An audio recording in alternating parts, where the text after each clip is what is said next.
மாற்றுத்திறனாளிகளுக்கான சர்வதேச செஸ் போட்டியில் தொடர்ந்து 5வது முறையாக தங்கம் வென்று தமிழக வீராங்கனை சாதனை படைத்துள்ளார்.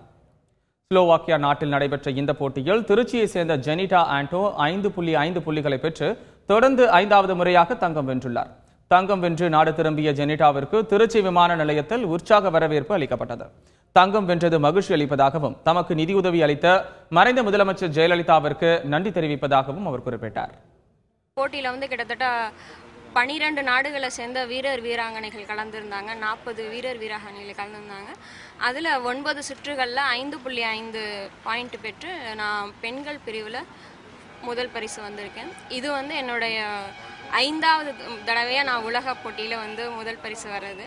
ஸோ அது எனக்கு ரொம்ப சந்தோஷமாக இருக்குது. போன வருஷம் நான் டைட்டில் அடித்தப்போ வந்த உடனே எனக்கு மாண்புமிகு அம்மா அவர்கள் எனக்கு கௌரவப்படுத்தி 25 lakhs கேஷ் அவார்டு கொடுத்தாங்க. ஸோ அதுக்கு நான் அவங்களுக்கு ஃபஸ்ட்டு தேங்க் பண்ணிக்கிறேன்.